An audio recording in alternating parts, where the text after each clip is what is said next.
continuar en nuestro estudio de la primera carta a los Corintios.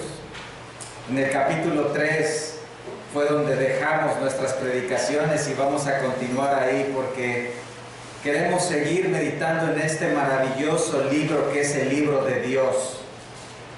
Y a través de esta carta que creemos ha sido de gran bendición para nuestra vida, seguiremos edificándonos en el conocimiento de nuestro Salvador. Recientemente leí algunas noticias relacionadas con científicos en cuanto a sus avances tecnológicos, en cuanto a lo que han estado descubriendo en el estudio del universo. Y es inevitable en nuestro tiempo escuchar esta clase de noticias sin ver que se hace referencia al que se considera el más grande astrofísico de nuestro tiempo, un hombre británico llamado Stephen Hawking. Este hombre nació allá en 1942 y tiene una vida muy particular porque, en primer lugar, sus aportaciones a la astronomía, la ciencia, han sido enormes. Él ha escrito varias obras, ha dado varias conferencias en donde expone toda esta clase de descubrimientos y estudios que ha realizado a lo largo de su vida. También hay otra característica, que este hombre tiene una enfermedad del sistema nervioso que comenzó a los 21 años y a partir de ese momento su cuerpo comenzó a dejar de responder en cuanto al movimiento. Hace unos años todavía tenía movilidad en una mano, lo cual a él le permitía, al estar en una silla de ruedas, le permitía manejar un mouse, un ratón de computadora, y con eso mover o seleccionar algunas palabras en el sistema electrónico que utiliza para emitir una voz de una computadora. Sin embargo, hace poco dejó de tener este movimiento y ahora los expertos en esa área miren, les digo que aquí también tengo disponible. Los expertos en esa área han adecuado el sistema para que él pueda mover el ratón con los músculos de su cara, que es prácticamente lo último que él puede tener de movimiento voluntario. Y este sistema que él utiliza, con este sistema él puede decir alrededor de 3 palabras por minuto. 3 palabras por minuto. Hace poco el diario español El Mundo hizo una entrevista a este hombre y le preguntó 3 cosas. La primera de ellas fue acerca de su libro La historia del tiempo. En este libro él presentó lo que él le llama la teoría del todo. Es el estudio de las leyes que gobiernan el universo.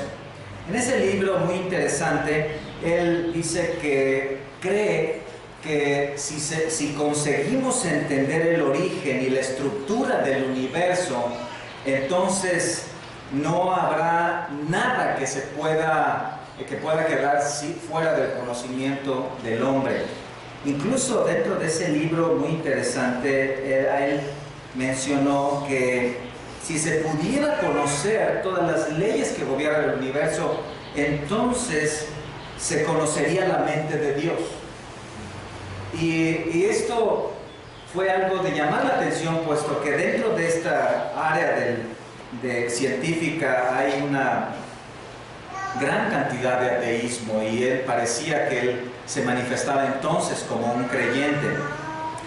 Luego habló el que entrevistaba a Stephen Hawking, habló acerca de Dios y de la religión, porque él dijo que en su libro que si lográramos conocer la mente de Dios, entonces podríamos entender todas las cosas, pero luego sacó un segundo libro que le llamó El Gran Diseño.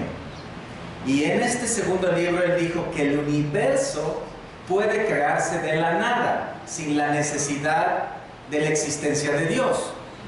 Y esto parecía una contradicción entonces con lo que había dicho primeramente. Entonces el entrevistador le preguntó directamente: ¿es usted un creyente de Dios?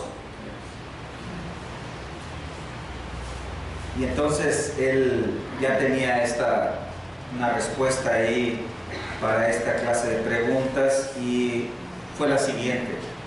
En el pasado, antes de que entendiéramos la ciencia, era lógico creer que Dios creó el universo. Pero ahora la ciencia ofrece una explicación más convincente, dice él. Lo que quise decir cuando dije que conoceríamos la mente de Dios era que comprenderíamos todo lo que Dios sería capaz de comprender si acaso existiera. Pero no hay ningún Dios, soy ateo. La religión cree en los milagros, pero estos no son compatibles con la ciencia. Fin de la cita.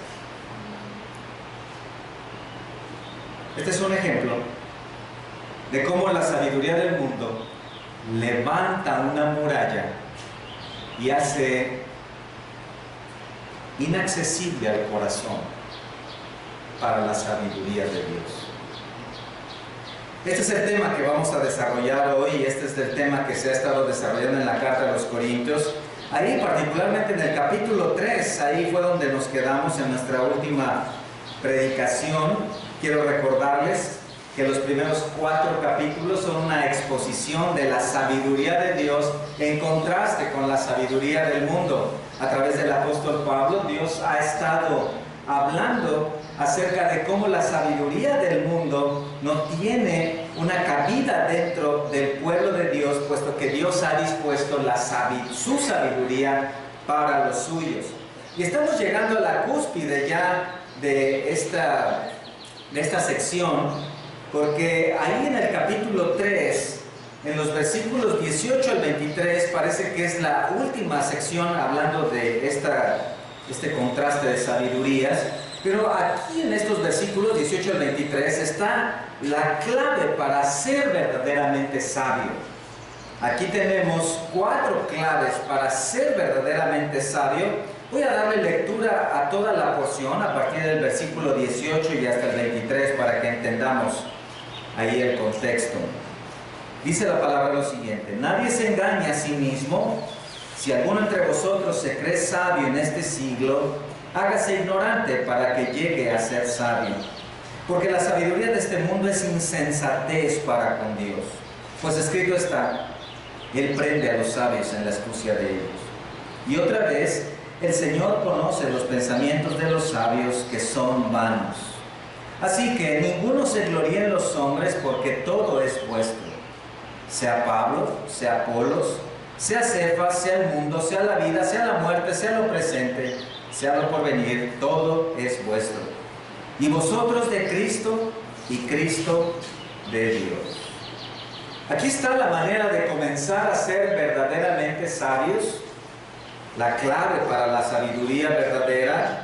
Hay 4 claves aquí, y esta tarde nos vamos a enfocar en la primera de ellas, en el versículo 18. ¿Cómo ser verdaderamente sabio? Nadie se engaña a sí mismo, sino si alguno de entre vosotros se cree sabio en este siglo, hágase ignorante para que llegue a ser sabio. ¿Cuál es esa clave? Simple: considérese ignorante. Considérese ignorante. Yo lo sé, esto tal vez no es muy popular, menos después del testimonio que estoy hablando acerca de estos hombres de ciencia. Pero esta es la frase clave, nótenla ahí en el versículo 18: hágase ignorante para que llegue a ser sabio. Ahora, esto no es fácil de digerir, ¿cierto? Ya hay una carrera recorrida, ya hay un expediente conformado, ¿cierto? He estudiado ciertos años, he caminado en la escuela, he desarrollado cierta profesión, tengo cierta experiencia en las ciencias, en cierta materia. Tal vez estás pensando, bueno, yo tengo una especialidad, yo tengo conocimiento, he conocido de muchas cosas en muchos lugares a lo largo de mi vida, tengo años y años y años de estudio.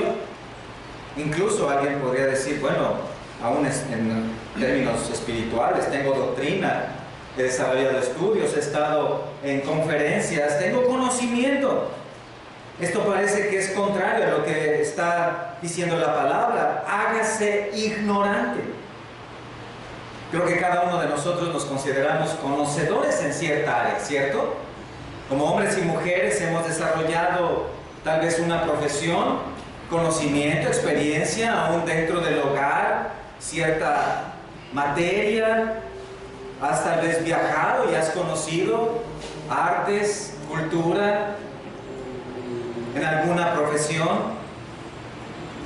Necesitamos comprender a qué se refiere esto. Necesitamos darnos cuenta de esto y no queremos desechar completamente el conocimiento. Necesitamos reconocer que cada uno hemos desarrollado cierto intelecto y que ese intelecto tiene una gran utilidad para nuestro trabajo, aún en nuestros hogares. Incluso algunos de ustedes destacan en ello. Parte de la vida, dentro de las áreas de la vida, se requiere aún buscar personas con conocimiento en cierta área. Entonces, ¿a qué se refiere esta ignorancia a la cual nos llama la palabra? Bueno, el llamado aquí no es olvidarse de todo lo que sabe, ¿no? Este es un llamado a resetear tu mente y desechar cualquier conocimiento que hayas adquirido en la escuela, en la universidad. Aquí necesitamos entender el contexto. Esta iglesia, para recordarlo, fue fundada por el apóstol Pablo en su segundo viaje misionero. Pablo salió para revisar cómo estaban los hermanos. Dios le dirigió hasta esa península griega, lo que hoy conocemos como Grecia. En la parte sur se encontraba la ciudad de Corinto y hasta ahí llegó para predicar el evangelio. Pero esta zona de Corinto, lo que hoy conocemos como Grecia, era una zona muy importante para su tiempo. Lo es incluso para nosotros, pero en el tiempo de Pablo era la cuna de la cultura. La cuna de la cultura. La cultura griega incluso tiene una gran trascendencia hasta nuestros días, porque la cultura griega tenía una influencia tan grande en toda la zona del Mediterráneo y tenía tanto enlace con el resto del mundo, que de ahí comenzó a exportarse toda esa cultura griega. Comenzó a llegar hasta el occidente, a la zona de Europa. Y ustedes saben lo que sucedió. Siglo XVI aproximadamente, gran parte de la cultura europea vino hasta América y todo lo que se exportó de allá hacia acá fue relacionado con la cultura griega. La cultura griega exportó mentalidad, exportó idioma, exportó cultura, política, economía, artes, ciencia. Gran parte de nuestra vida está relacionada con la cultura griega, con la cultura occidental. Ahora debemos recordar que esta cultura griega occidental se desarrolló alrededor de una cultura oriental. Sin embargo, lo que nosotros tenemos ahora como parte de nuestra vida diaria es una cultura occidental y en gran medida de la cultura griega. Esta cultura permea en todas las áreas de nuestra vida. ¿Sabe cuál es la razón por la cual usted, por ejemplo, te bajas del coche, le abres la puerta a tu esposa, ¿cierto? Y llegas caminando aquí y tu esposa va caminando al lado tuyo? Es por la cultura griega. Porque en la cultura oriental no sucedería algo así. En la cultura occidental sucede esto, pero no en la cultura oriental. La forma en que vestimos incluso es gracias a la cultura griega, en la cual exportó esta cultura occidental una libertad. Es decir, la razón por la cual utilizamos pantalones y no túnicas es por la cultura occidental. Toda nuestra vida, en toda nuestra vida está relacionado esto. La iglesia de Corinto entonces estaba en medio de una cultura occidental, desarrollando una cultura, un idioma, arte, desarrollando una política, una economía que tiempo después fue exportada. Ahora quiero mostrarles un poco de lo que era la cultura griega en ese momento dentro de la religión. En Hechos capítulo 17, si van conmigo ahí en sus Biblias, se dan cuenta que el apóstol Pablo llegó a la ciudad de Atenas y él llegó a un lugar que era muy famoso culturalmente, deportivamente y también religiosamente. A partir del versículo 18, él nos presenta ahí, se presenta ahí a hombres que estaban sumergidos en la religión, filósofos, a los cuales se les llamaba epicúreos y a otros estoicos, y ellos disputaban con él, y unos decían, ¿qué querrá decir este palabrero? Y otros, parece que es predicador de nuevos dioses, porque les predicaba el evangelio de Jesús y de la resurrección. Y tomándole le trajeron al Areópago, diciendo, ¿podremos saber qué es esta nueva enseñanza de que hablas? Pues traes a nuestros oídos cosas extrañas, queremos pues saber qué quiere decir esto. Versículo 21, porque todos los atenienses, y los extranjeros residentes allí, en ninguna otra cosa se interesaban, sino en decir o en oír algo nuevo. La cultura griega, la cual tiempo después fue llevada a Europa y años después, siglos después, fue traída a América, era una cultura basada en el conocimiento. Una cultura que buscaba a toda costa desarrollar el intelecto, porque el desarrollo del intelecto les permitía entonces expresar lo que había en la mente, y eso se traducía en un desarrollo de artes, de cultura, de política, de economía. Era una cultura rica en la expresión del pensamiento. Por eso es que la cultura griega aportó a la filosofía grandes pensadores, se le podría llamar la cultura del pensamiento. Toda la cultura occidental entonces hoy tiene ese enfoque. Incluso esta cultura occidental hoy en nuestras vidas está tan presente que lo que tenemos en la palma de nuestras manos como un dispositivo electrónico es parte del desarrollo intelectual que surgió en Grecia. Por eso se le llama la cuna de la cultura, o la cuna de la cultura griega. La razón de nuestra vida no solamente está ahí, la razón de nuestras filosofías, de las religiones, hablando como sociedad, hablando en América, las formas de vida están muy relacionadas con aquello. Simplemente piense, por ejemplo, en nuestro idioma. La palabra democracia viene de dos términos griegos: demos, pueblo, y cracia, poder, el poder del pueblo. La palabra aristocracia, a lo mejor algunos de ustedes se acuerdan, el siglo pasado había una marca famosa de ropa, Aristos, ¿cierto? La palabra aristo significa el mejor, aristocracia, el mejor poder. Es decir, los mejores en el poder, y hablaba de un grupo selecto que estaba en el poder. Nuestro idioma en su 90% tiene una base del griego y luego del latín. Entonces, estamos muy relacionados con la cultura griega. Y lo que vemos en la palabra en el Nuevo Testamento, ahí en el Hechos 17, es un pensamiento griego exportado a nuestro tiempo, y por eso es que hoy nosotros vivimos en una sociedad que busca tener esa expresión de la mentalidad.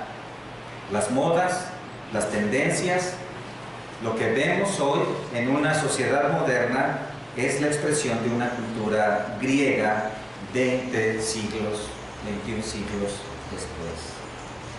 El problema era que la iglesia de Corinto estaba en medio de la cultura griega. Y entonces, gran parte de los miembros de la iglesia venían de esta cultura, habían adoptado ese estilo de vida y lo traían a la iglesia para introducirlo en la iglesia. Esos pensamientos, ese estilo de vida, esas ideas, querían traerlo a la iglesia para vivirlo en la iglesia. Y esto había ocasionado un serio problema dentro de ella, que fueron las divisiones. Capítulo 1, versículo 12, el apóstol Pablo nos habla acerca de cómo él trató con estas divisiones y expuso ahí este problema, porque dice: porque he sido informados acerca de vosotros, hermanos míos, por los de Cloé, que hay entre vosotros contiendas. Quiero decir que cada uno de vosotros dice: yo soy de Pablo, y yo de Apolos, y yo de Cefas, y yo de Cristo. Ahí en el capítulo 3, versículos 3 y 4, volvemos a ver este problema dentro de la iglesia, dice, porque aún sois carnales, pues habiendo entre vosotros celos, contiendas y disensiones, no sois carnales y andáis como hombres, porque diciendo el uno, yo ciertamente soy de Apolos, y el otro, yo soy de Pablo, y el otro, yo soy de Apolos, no sois carnales. ¿Qué estaba sucediendo en la iglesia de Corinto? Era la expresión de una mentalidad de la cultura griega en términos políticos. Es decir, ellos vieron la iglesia como un lugar donde podrían hacer sus partidos políticos.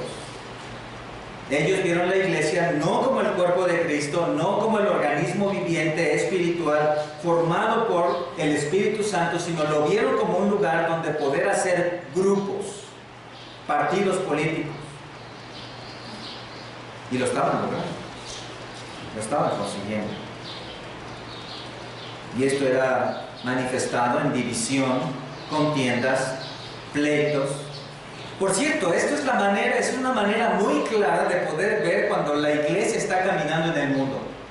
Es una manera muy clara de poder ver cuando el mundo ha invadido la iglesia.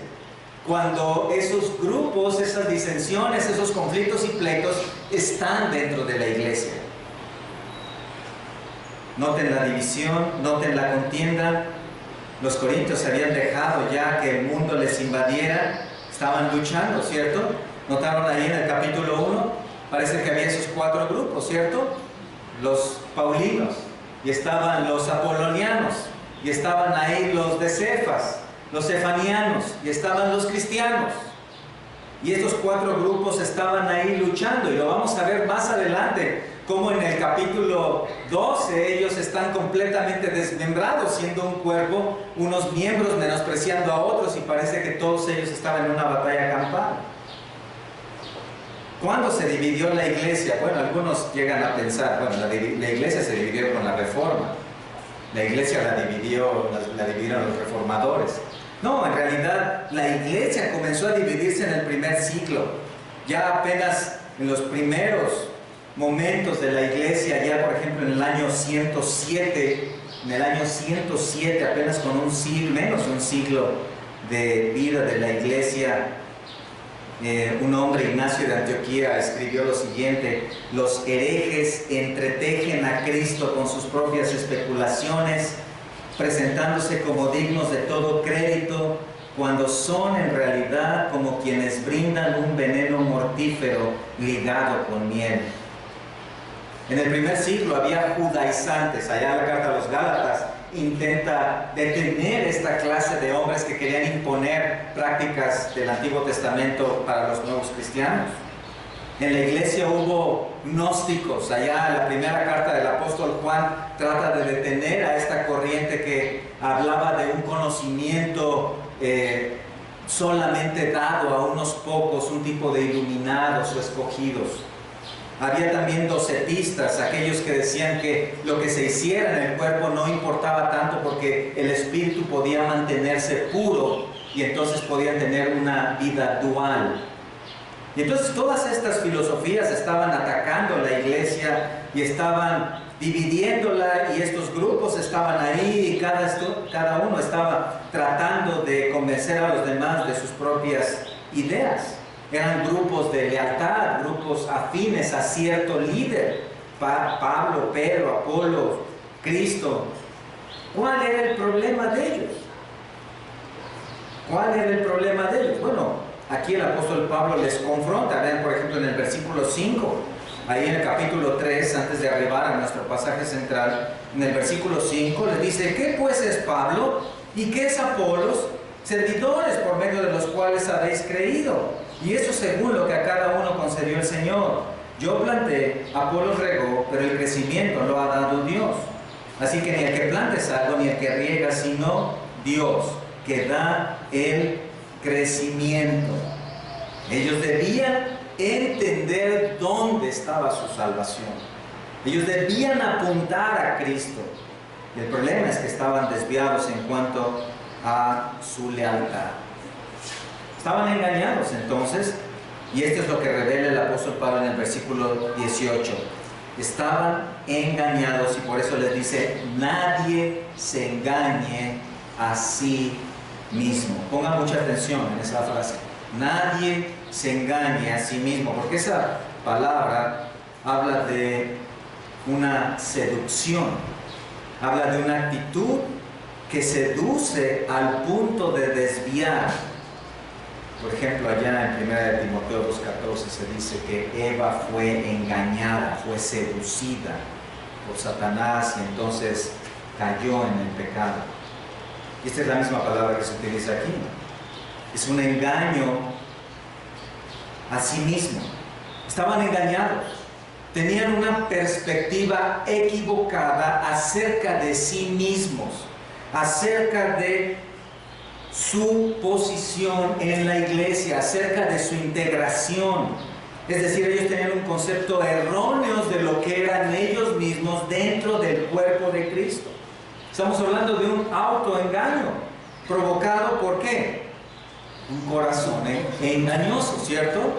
Jeremías 17:9 dice, engañoso y perverso es el corazón. Ahora déjenme darle una explicación en una sola palabra de este versículo 9 de Jeremías. Engañoso y perverso es el corazón más que todas las cosas.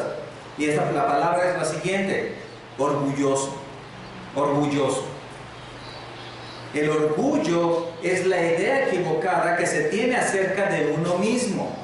El orgullo es la idea errónea de la posición que uno tiene respecto a los demás y hacia Dios. El orgullo es como un vendedor. Te presenta una imagen de ti mismo y en esa imagen eres una persona fuerte, exitosa, poderosa, distinta a las demás, por encima de todos los demás. El orgullo te presenta una imagen hermosa de ti mismo, de ti misma, y con un letrero en la parte de enfrente que dice, llévela gratis. Llévela gratis. ¿Y sabes cuál es la respuesta común? La tomo. Eso hace el orgullo.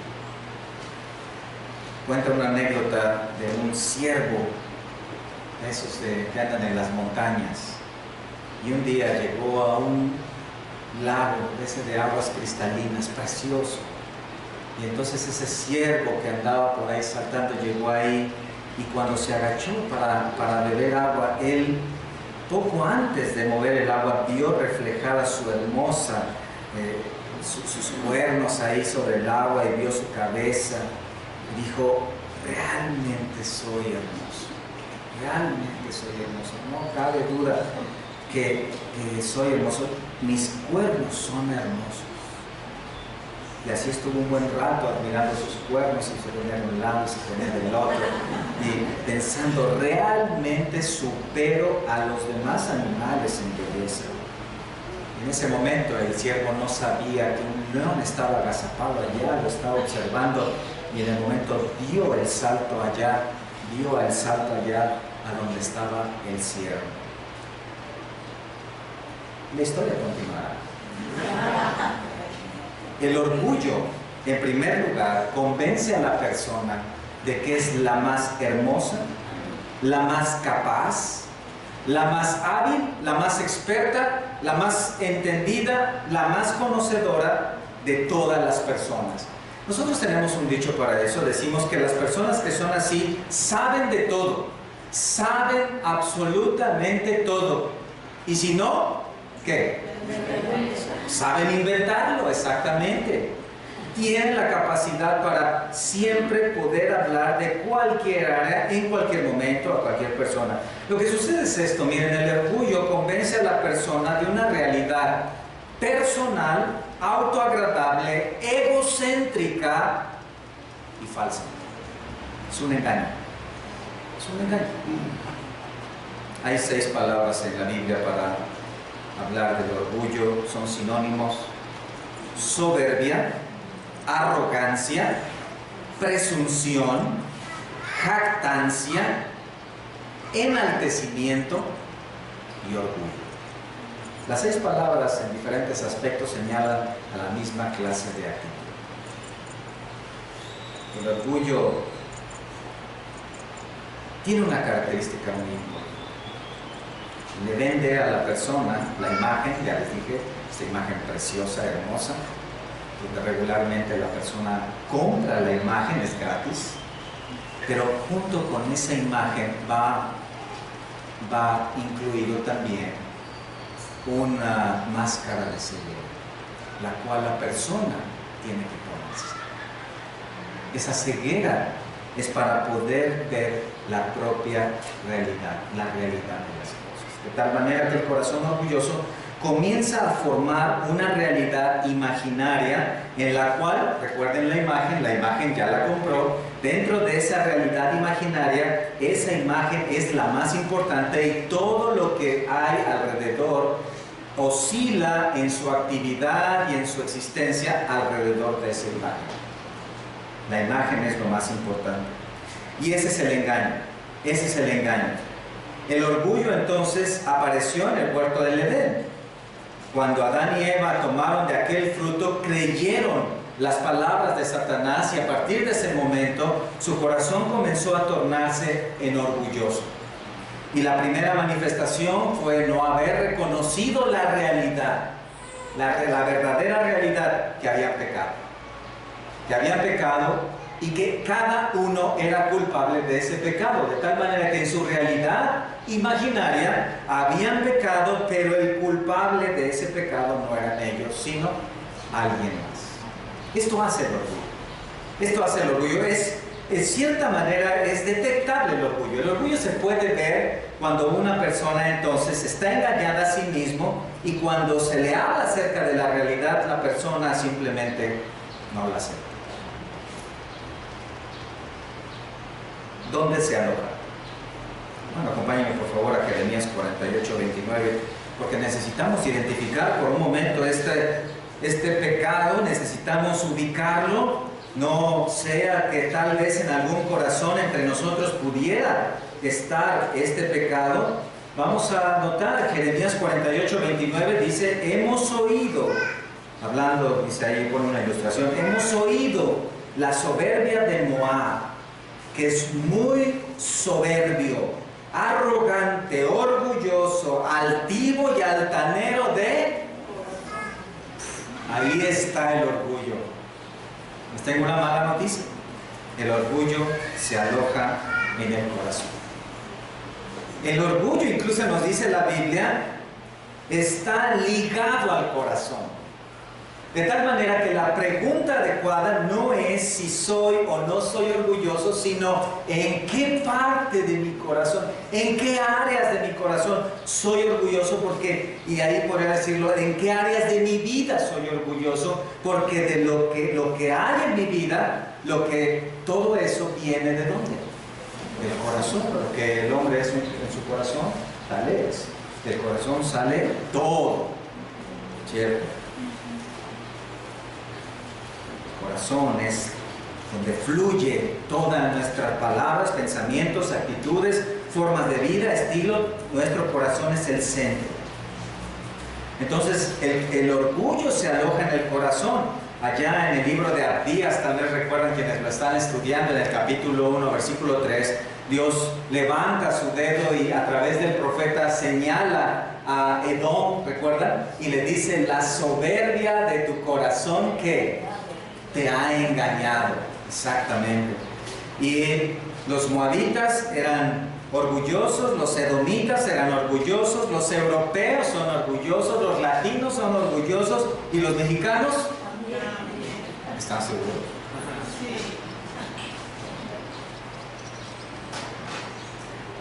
Estamos en época de fútbol y tenemos que debatir qué es lo que le falta a nuestra selección, ¿cierto? Y la gente está hablando de esto. Es inevitable que por lo menos escuchemos esta clase de conversaciones. Y doy gracias a Dios porque hoy el partido fue muy temprano, porque así nos hizo levantarnos temprano para estar listos aquí. Pero ¿qué le pasa a nuestro fútbol? ¿Qué le pasa a la selección? No hemos cambiado de tema, no se preocupen. y bueno, se puede hablar de defensa, se puede hablar de medio, se puede hablar de laterales, se puede hablar de un buen 9 ahí arriba, ¿cierto? Un 9 letal. Podríamos hablar de cambiar de director técnico, no lo vamos a hablar ahora porque creo que este es un tema álgido. Pero bueno, escuché las declaraciones en la mañana después del partido y las he estado escuchando en la semana y me llama la atención una frase que ha repetido nuestro director técnico y que también le escuché hoy en algunos de los jugadores y que dijo lo siguiente cuando se le preguntaba qué es lo que nos falta. Entonces, dentro de tantas cosas, él dijo lo siguiente: creo que merecíamos ganar. Dije, ahí está el problema. Ese es el problema no solo de nuestra selección, sino también de nosotros, de ustedes mismos. Creemos que merecemos más de lo que tenemos. Este es el corazón del hombre, es parte del orgullo. El orgullo te dice, no tienes suficiente, no eres suficiente, eres grande, pero necesitas ser más grande. Tú mereces más, mereces todo, mereces hasta lo que no existe, porque tú eres el mejor, tú eres lo más grande. Entonces esto es la parte de lo que estaba sucediendo en Corinto. Por eso el apóstol Pablo les dice, nadie se engañe a sí mismo. Los hermanos en Corinto se consideraban mejores que los demás y por eso estaban entrando en conflicto. Porque cuando una persona tiene un corazón orgulloso, trata de convencer a los demás de que así debe ser, y si los demás no lo aceptan, entonces lo único que queda, ¿qué es? Pelea, conflicto y la discusión. Se creían superiores. El conocimiento del mundo les enorgullecía, se sentían fuertes por ser sabios del mundo, y a través del apóstol Pablo, Dios les está diciendo que esto es un engaño. Estaban engañados. Miren, cada uno tenemos un corazón capaz de hacernos creer que somos más y que los demás son menos. Como un comentarista dijo, que el corazón orgulloso es una leyenda en su propia mente, y si lo que realmente necesita es una amorosa dosis de realidad. Ellos necesitan escuchar qué es lo que tienes que Dios no te haya dado. Es verdad. Cuando cada uno dentro de la iglesia tomamos nuestra posición correcta, cuando cada uno con corazón humilde entendemos quiénes somos delante de Dios y hacia los demás, entonces hay armonía y hay unidad. ¿Y cuál es la posición que entonces tenemos delante de los demás? ¿Cuál es la posición que tengo delante de Dios? Bueno, si un día le preguntaras al apóstol Pablo, ¿cuál es mi posición delante de Dios? ¿Qué es lo que soy delante de Dios? Y mira, te va a decir, mira, hay muchos pasajes que escribí, pero escribí uno en el cual tal vez te ayude, y es Romanos 5. Y en Romanos 5, versículos del 8 al 10, lo que escribí de parte de Dios es que tú y yo no somos sino pecadores, impíos, débiles, enemigos de Dios, salvados por gracia.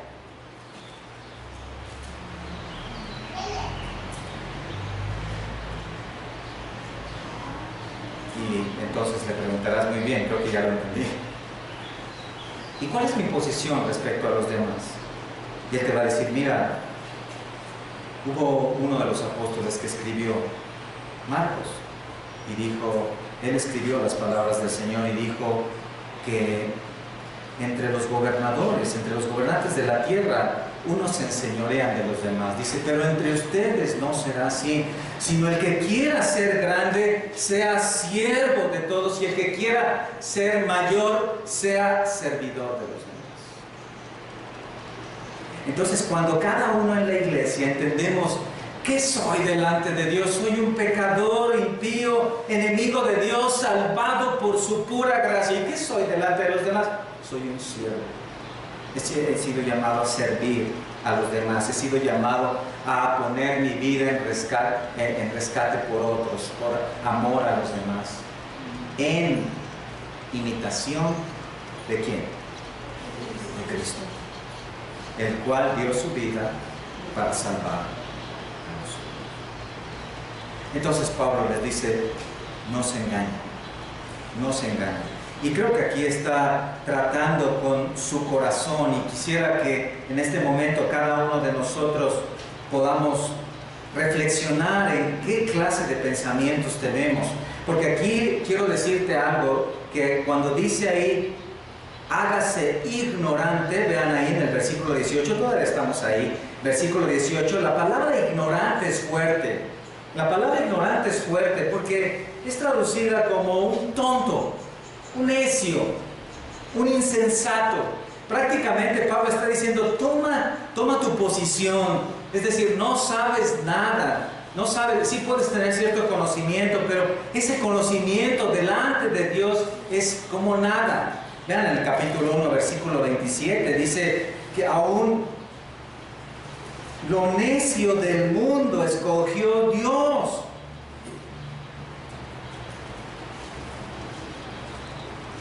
Tal vez alguien dice, bueno, hermano, pero yo no me siento muy necio. Pero lo eres. Bueno, lo dice la Biblia. Lo dice la Biblia.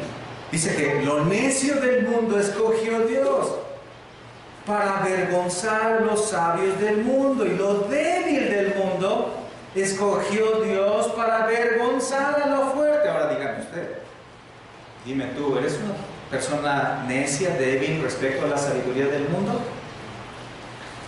Yo creo que sí. Creo que sí, yo. Me refiero a mí. Estaba platicando con unos familiares hace unas semanas y ya ellos no son creyentes, y ellos están hablando de política y están hablando de partidos políticos, y luego saltan a hablar de la industria, y luego un tiempo ahí, 20 minutos hablando, y luego saltan a hablar del comercio exterior, y otros 20 minutos, media hora hablando de eso, y luego saltan a hablar acerca de a nivel mundial, y yo estoy ahí solamente escuchando, y creo que no puedo hablar de todo eso, no tengo ese conocimiento. Y me siento realmente ahí ignorante, y entonces prácticamente debo decir algo, pero no sé qué decir. Solo creo que sé quién es nuestro presidente, es todo. Y entonces dice aquí Pablo, si alguno de entre vosotros se cree sabio en este siglo, hágase ignorante. Es decir, se nos llama a tomar una posición de ignorancia respecto a la sabiduría del mundo, en los temas del mundo. Se nos llama a tomar una posición de ignorancia, a considerarnos ignorantes respecto al mundo. Ahora tal vez tú dices, bueno, yo he estado estudiando y sabes, he desarrollado maestrías, doctorados, postdoctorados, postdoctorados, y soy una persona que sabe mucho, y entonces la Biblia dice, considérate un ignorante. Porque aquí lo que estamos hablando es respecto a dos temas particulares que, escuchen, son la verdadera sabiduría. Aquí de lo que Pablo está hablando es, lo que está diciendo es, estoy diciendo que te consideres ignorante porque te voy a hablar de lo que es la verdadera sabiduría. Y estos son temas que en realidad ya he estado hablando en los primeros dos capítulos.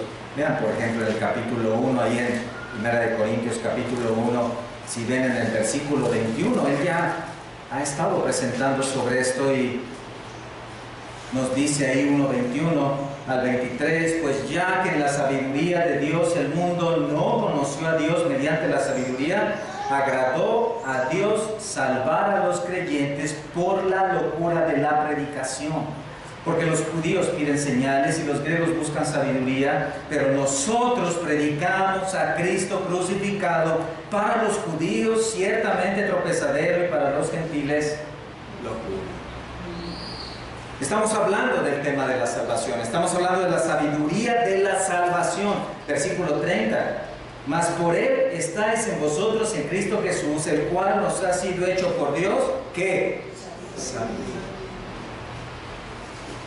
Miren, en el mundo hay una idea de que Dios es como un tipo de contador, ¿cierto?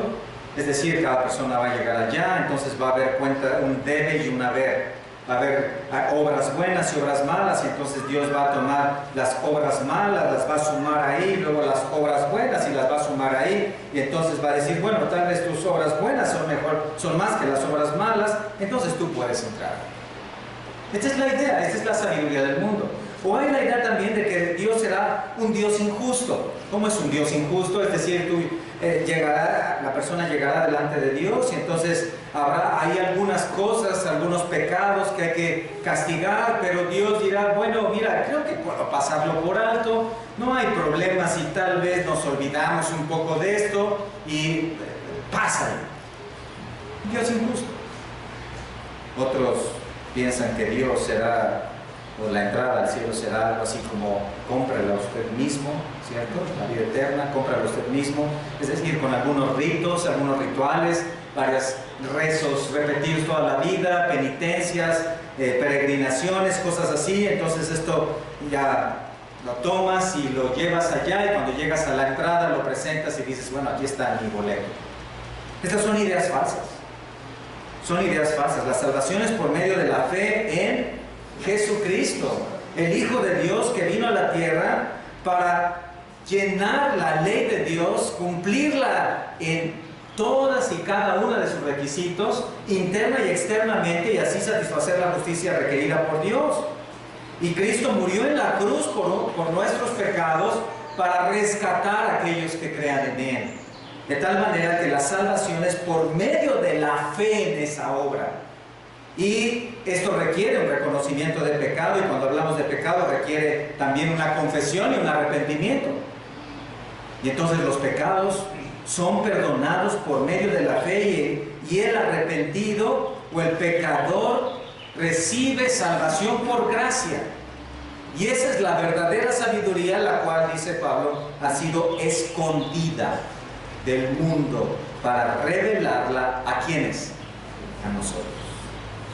Cristo es nuestra salvación, no por obras, no por ritos.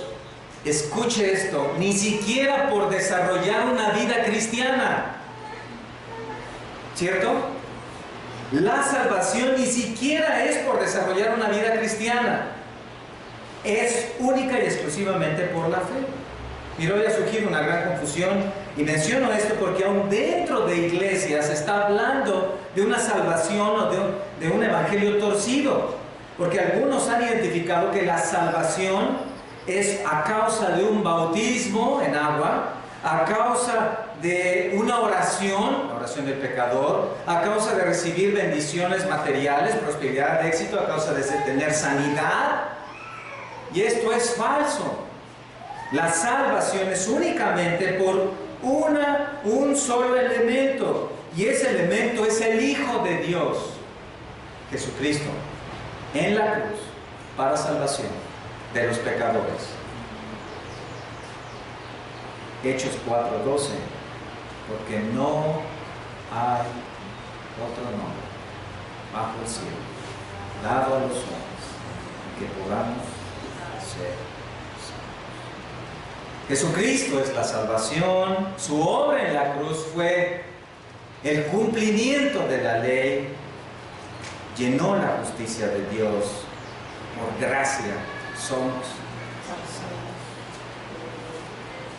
Pero la sabiduría del mundo es insuficiente para salvación. Entonces tú puedes estudiar, alguien podría estudiar y estudiar y estudiar y tratar de descubrir el cosmos, ir más allá de los planetas y de las estrellas, tratando de encontrar el origen del universo, y el origen del universo es tan accesible como Génesis 1:1. Entonces, la sabiduría de Dios, revelada en su palabra, es tan clara para aquellos que han creído, ¿cierto? La sabiduría del mundo no sirve para salvación. Vean conmigo en la primera carta a los Tesalonicenses, capítulo 5, versículo 9. Primera de Tesalonicenses, Pablo está hablando allá sigue hablando sobre este tema y dice, porque no nos ha puesto Dios para ira, sino para alcanzar salvación por medio de nuestro Señor Jesucristo, quien murió por nosotros para que ya sea que velemos o que durmamos, vivamos juntamente con Él. Qué difícil es entender esto. Qué difícil es entender esto. Para el mundo. Para el mundo. ¿Por qué? Porque el mundo para el mundo es locura. Y lo que Pablo está diciendo es: tú no puedes salvar tu alma de ninguna otra manera si no pones tu fe en Cristo. Eso, escucha, te hace humilde. Todos los sábados allá en el catecismo. Todas las pasadas allí en el pasillo para tomar. Todos los que repeticiones y repeticiones y repeticiones, y las peregrinaciones y todas las limosnas y todos los domingos que me tuve que aventar. ¿Me vas a decir que todo eso que he hecho no sirvió de absolutamente nada? Todo ese tiempo, dinero, esfuerzo gastado en desarrollar esa religión. Nada. Cuando entonces lo comprendes y te coloca, por la gracia de Dios, te colocas en la posición adecuada, entonces tú comienzas a ser una persona humilde y entonces entiendes el Evangelio y entonces vienes a Cristo. Hermanos, el camino al Gólgota solamente se camina de una manera, y es de rodillas. Llegar hasta la cruz solamente se puede llegar de rodillas, hincando el corazón, ¿cierto? ¿Has confiado en Cristo como tu Salvador? ¿Has descartado todos tus méritos que pudieras tener, todos tus logros en el mundo, tus medallas, los trofeos, todos los que tienes ahí, los has descartado como méritos y has puesto solamente tu fe en Cristo Jesús para salvación? Ni siquiera el ser hijo en una familia cristiana te da la salvación. Ni siquiera eso. Ni siquiera el ser hija de una generación de cristianos, tus padres, tus abuelos, etc., tampoco te da eso la salvación. ¿Has puesto tu fe en Cristo? ¿Has reconocido tus pecados? ¿Te has arrepentido de ellos poniendo tu fe en la obra en la cruz? No vaya a ser que estés engañado.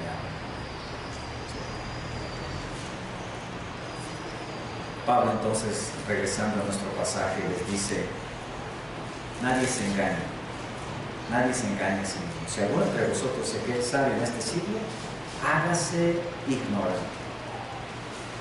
Hay una segunda área en la cual él ha estado hablando, y ponga mucha atención, porque ya lo había expresado en el capítulo 2, versículos 6 al 12, capítulo 2, versículos 6 al 12, ponga atención, dice: sin embargo hablamos sabiduría entre los que han alcanzado madurez, y sabiduría no de este siglo, ni de los príncipes de este siglo que perecen, mas hablamos sabiduría de Dios en misterio, la sabiduría oculta, la cual Dios predestinó antes de los siglos para nuestra gloria, la que ninguno de los príncipes de este siglo conoció, porque si lo hubieran conocido nunca habrían crucificado al Señor de gloria. Antes bien, como está escrito, cosas que ojo no vio, ni oído oyó, ni han subido en corazón de hombre, son las que Dios ha preparado para los que le aman. Pero Dios no las reveló a nosotros por el Espíritu, porque el Espíritu todo lo escudriña, aún lo profundo de Dios.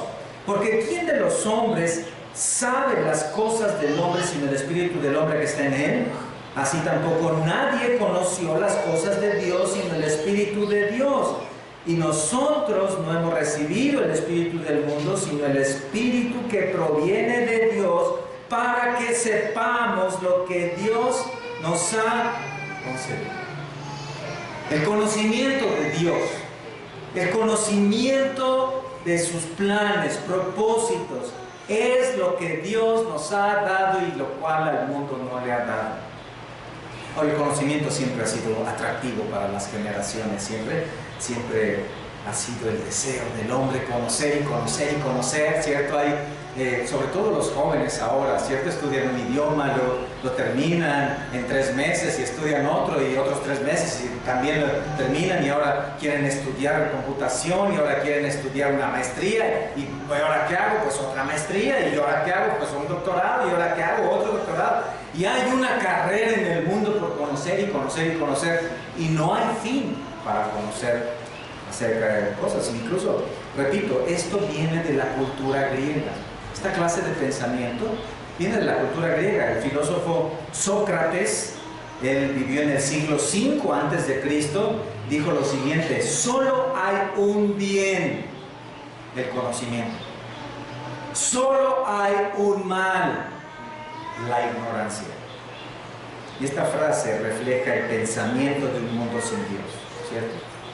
El mundo no conoce a Dios, no está interesado en Dios, porque el mundo está interesado en adquirir conocimiento. El Talmud, el libro de las enseñanzas rabínicas judías, dice en una parte: quien no añade nada a sus conocimientos, los disminuye. Esto es como cuando alguien va al gimnasio, ¿cierto? Puede estar ahí 1 año, 2 años, 3 años, 4 años, y un día dice: ya no voy a ir, ya fui demasiado. Y después de cierto tiempo regresa a donde estaba, ¿verdad? Regresa, si había ganado, pierde, y si había perdido, vuelve a ganar, ¿no? Entonces, esto es así, dice los rabinos. Sin embargo, escuchen, nosotros no somos personas llamadas a crecer, a tener como prioridad el conocimiento del mundo. Miren, vayan conmigo al libro de Jeremías, capítulo 9, versículo 23, porque ahí el profeta pone el dedo en la llaga, pone el dedo en el mero centro. En el capítulo 9, versículo 23, de parte de Dios, habla del conocimiento y dice: así dijo Jehová, no se alabe el sabio en su sabiduría, ni en su valentía se alabe el valiente, ni el rico se alabe en sus riquezas. Vean eso, ¿qué está diciendo? Esto es relevante. En el tiempo de Jeremías, el conocimiento se basaba en el estudio de las ciencias naturales, astronomía, botánica, artes, también en las matemáticas, la escritura, el lenguaje, ¿cierto? El español, como en nuestro caso, ¿cierto? En las escuelas, las escrituras, conocer. Pero ¿qué dice Jeremías? Noten, no dice: no se alabe el hombre en su sabiduría. Dice: no se alabe el sabio en su sabiduría, el valiente en su valentía, el rico en sus riquezas. Es decir, cada uno de estos hombres, ponga mucha atención, es identificado por lo que son. El sabio es sabio, tiene sabiduría. El sabio incluso logra destacar ahí, por eso es sabio. Por eso se le llama sabio, porque tiene sabiduría, pero es una sabiduría humana. ¿Cómo lo sé? Porque Dios le está reprobando aquí. Porque Dios está diciendo: no se alabe este hombre en su sabiduría. Descarta esta clase de sabiduría, porque esta clase de sabiduría no es la prioridad. Entonces, ¿cuál es la vida del cristiano? ¿Qué clase de sabiduría? ¿Debo quedarme ahí como un ignorante? ¿Debo sentarme ahí en mi silla, no tomar ninguna clase de conocimiento, no crecer en nada de sabiduría? No, la palabra nos revela, nos dice Job 12:13, con Dios está la sabiduría y el poder. Y Job 36:5 dice: Dios es grande, es poderoso en fuerza de sabiduría. Ahora, no quiero que esto se malinterprete, no significa que es un pecado conocer acerca de las ciencias. Incluso allá en Daniel capítulo 1, ¿recuerdan? Dios le dio sabiduría a aquellos 4 muchachos. Les dio conocimiento, inteligencia en las letras y en las ciencias. Pero quiero decir que no es esta la prioridad, porque cuando hablamos de sabiduría del mundo y sabiduría de Dios, la Biblia, Dios dice: esta es la verdadera sabiduría. Ahora, quiero preguntar algo aquí, y aquí quiero hablar también acerca de nuestras palabras. Ponga mucha atención, de nuestras palabras. ¿Por qué este hombre sabio, está ahí en Jeremías 9:23, por qué este hombre sabio se alaba a sí mismo? ¿Por qué? ¿Por qué se alaba a sí mismo? ¿Ya lo sabe? Por orgullo. Porque las palabras son la evidencia más clara de lo que abunda ¿en dónde? Exacto. Porque las palabras son la mejor manera de sacar los títulos, medallas, trofeos y logros de cada uno de nosotros hacia los demás. El sabio se alaba porque él está orgulloso de su sabiduría. Tiene un corazón tan orgulloso que él se alaba incluso a sí mismo. ¿Ha notado cuán fácil es ufanarse de los logros del mundo? El mundo vive de esta manera, ¿cierto? Aún estamos acostumbrados, repito, es parte de la cultura griega aquí en Occidente, ¿cierto? Llegas ahí al consultorio del dentista, ¿verdad? Entonces está ahí el dentista, te han dicho que es muy bueno, te lo han recomendado, y entonces llegas ahí y ves su pared blanca, blanca, blanca, limpia, limpia, limpia, sin ningún título. No tiene reconocimientos, no están ahí los cuadros de los cursos, ¿dónde están? ¿Cierto? Y entonces la siguiente pregunta en tu mente es, ¿será bueno? Sí. Porque estamos acostumbrados a vivir en una sociedad de títulos, de honores. Pero ¿qué es lo que dice ahí la palabra? No haya una autoalabanza en esto. Aún los proverbios nos dicen que no te alabe tu propia boca. Hermanos, es tan fácil poder ver el orgullo en nuestro corazón, en mi corazón, cuando me encuentro, en algún momento me sorprendo hablando de lo grande, maravilloso, hermoso, perfecto, hábil, sabio, experto y espiritual. Gracias. Hay un peligro para esta clase de orgullo. Vean conmigo en Job capítulo 40. Job capítulo 40. Esto debemos tener mucho cuidado porque la palabra, por eso es que expone nuestros corazones. En Job capítulo 40 Dios está confrontando directamente a Job, y a partir del versículo 9 y hasta el 12 está diciéndole: ¿tienes tú un brazo como el de Dios? ¿Y truenas con voz como la suya? Adórnate ahora de majestad y de alteza, y vístete de honra y de hermosura. Derrama el ardor de tu ira. Mira todo altivo y abátelo. Mira todo soberbio y humíllalo, y quebranta a los impíos en su sitio. Le está diciendo Dios: ¿acaso eres tú como Dios para cuestionar lo que está pasando en tu vida? Noten, por favor, la respuesta está ahí en esos versículos. ¿Por qué es peligroso un corazón de orgullo? ¿Por qué el orgullo es tan peligroso? Porque en estos pasajes, en esta porción, se revela el carácter de Dios. Y ponga mucha atención cuando nos muestra en el versículo 11 el carácter de Dios. ¿Qué es lo que hace Dios? Derrama el ardor de su ira, mira al altivo y lo abate. Mira a todo soberbio y lo humilla, y quebranta a los impíos en su sitio. Proverbios 16:18 dice: antes del quebrantamiento es la soberbia, y antes de la caída la altivez de espíritu. Es tan sencillo como el jugador que dice: yo no voy a fallar el penalti.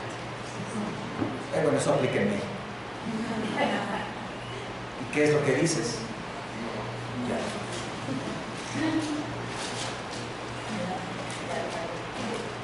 Dios llama al conocimiento verdadero. ¿Cuál es entonces? ¿En qué? Si todo aquello que he conocido no debo tomarlo como prioridad, si todo aquello que cautivaba mi corazón, es decir, toda esa profesión, todo eso que era la esencia de mi vida, aquello en lo cual pasé mis 20 y tantos, 30 y tantos años, y por los cuales ya me vi allá en la gloria de este mundo, pero ahora dice: considérate ignorante. Entonces, ¿qué tomo?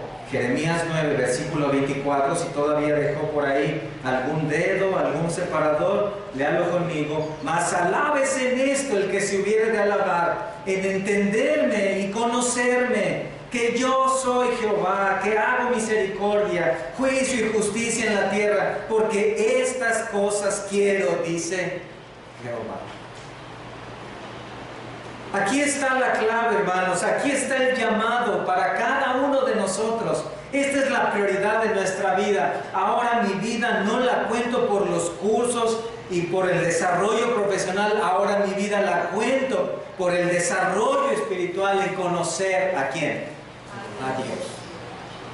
En entender su plan. Vean las palabras ahí. Este conocer y entender es un conocimiento íntimo. Esto habla de la relación cercana. Esto habla de entender sus planes, su plan de salvación, su plan de glorificación, su plan de santificación, su obra a través de su Hijo en la cruz, entender sus propósitos para la iglesia, la manera de servir en la iglesia, la manera de vivir la vida cristiana, la manera de aprender la palabra, la manera de predicar el Evangelio. Y esto es lo que dice: alábese en esto, en estar desarrollando ese conocimiento, en estar creciendo.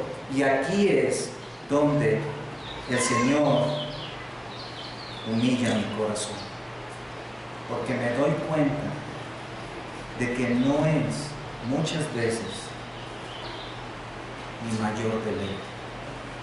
No es muchas veces, no siempre, pero muchas veces no es lo que más persigo, en lo que más me esfuerzo, por lo que me puedo desvelar, por lo que me puedo desmañanar, aún tal vez por lo que en algún momento no podría no dormir.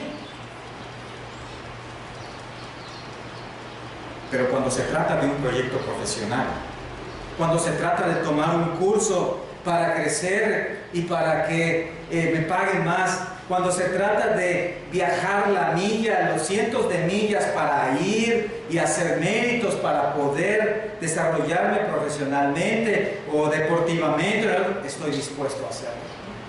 Y estoy dispuesto a desvelarme y a desmañanarme, y estoy dispuesto incluso a no congregarme y a no leer mi Biblia y a no orar por lograr todo eso, pero no estoy dispuesto a hacerlo por la palabra y por el conocimiento de Dios. Y eso es lo que ve en mi corazón. Y es entonces donde la palabra, donde me doy cuenta que mi corazón es orgulloso, porque estoy dispuesto a muchos sacrificios, a mucho esfuerzo, a mucho por la sabiduría del mundo. Y a veces como padres tenemos también culpa en la guía de nuestros hijos, porque estamos dispuestos a veces a invertir miles y miles y miles en escuelas, cursos, proyectos, regularizaciones, más regularizaciones, ¿cierto? Y estamos dispuestos, pero no para invertir ese esfuerzo y ese dinero y ese trabajo en lo espiritual, en un libro, en material, en conferencias, en campamentos, donde se va a exponer el carácter de Dios, donde mis hijos van a escuchar acerca de quién es Dios y la obra que Él ha hecho para salvación de su vida. Entonces, somos orgullosos y nos engañamos creyendo que la mejor herencia que podemos dejar a nuestros hijos es una buena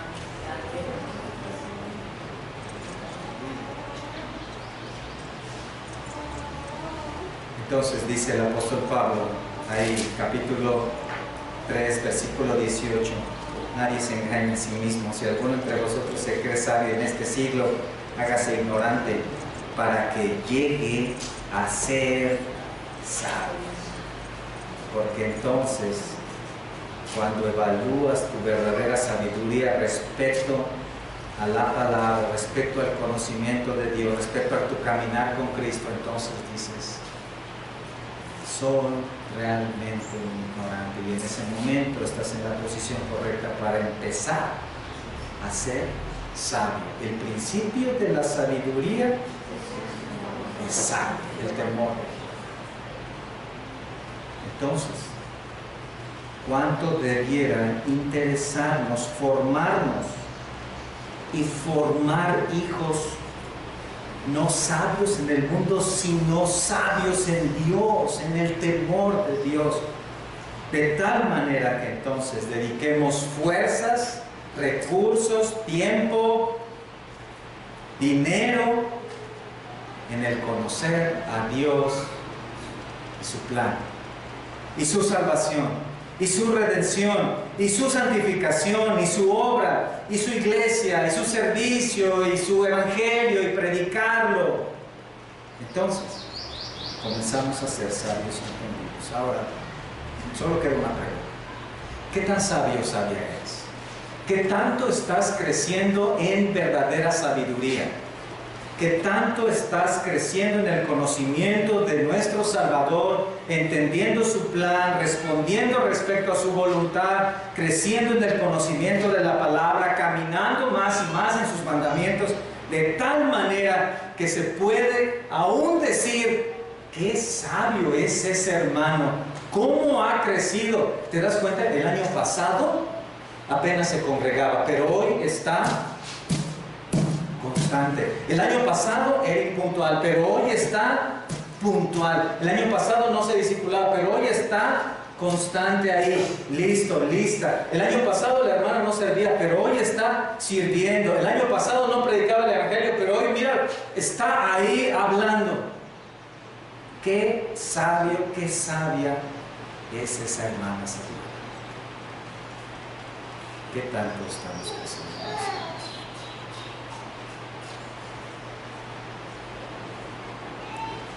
El león saltó y el ciervo escapó, prendió la huida,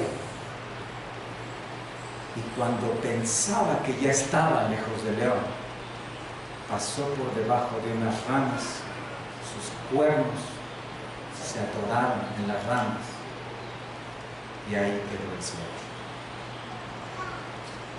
Pidámosle la gracia al Señor para identificar nuestra vida el orgullo y crecer con todas nuestras fuerzas en el conocimiento de Él. Padre, gracias porque nos das este tiempo en tu palabra y reconocemos que confrontas nuestro corazón. Señor, cuánto trabajo, esfuerzo, dedicación, tiempo, dinero para el mundo, cuán poco para conocerte a ti. Perdónanos. Perdónanos porque hay un corazón que puede dedicarse tan bien a las cosas de este mundo, pero tan mal a lo tuyo. Perdónanos, Señor, cuando tenemos esta clase de vida. Perdónanos, Señor, cuando podemos hacer todo por la sabiduría de este mundo, casi nada por tu sabiduría. Señor, te damos gracias porque a través de Cristo Jesús has pagado. En Cristo Jesús hemos sido perdonados. Gracias, Señor, porque has pagado por ese pecado. Lo confesamos delante de ti y nos arrepentimos y te suplicamos nos des la gracia para corregir, Señor. Y te damos gracias porque en ti podemos darnos cuenta y podemos suplicar tu gracia. Ayúdanos, Señor, para ser hombres y mujeres que crezcamos en el conocimiento de tu Hijo, que crezcamos en nuestra vida devocional, en nuestra vida cristiana, en el servicio a otros, en el conocerte a ti, en el aprender tu palabra, en predicar el Evangelio. Señor, que seamos una iglesia que crezca en esto y no meros activistas, meros hombres y mujeres de costumbre. Te pido, Señor, particularmente por quienes de esta iglesia han estado desarrollando una vida sin crecimiento espiritual. Te pido particularmente por aquellos que están en otras iglesias que no han comprendido lo que tú pides de nosotros, de cada uno. Te suplico, Señor, que alientes los corazones, que hagas ver a tu Hijo en sus corazones para que te conozcan y para que a partir de ese momento sus vidas sean construidas en el deleite en ti. Te ruego, Señor, porque nos des la gracia en esto, en Cristo Jesús. Amén.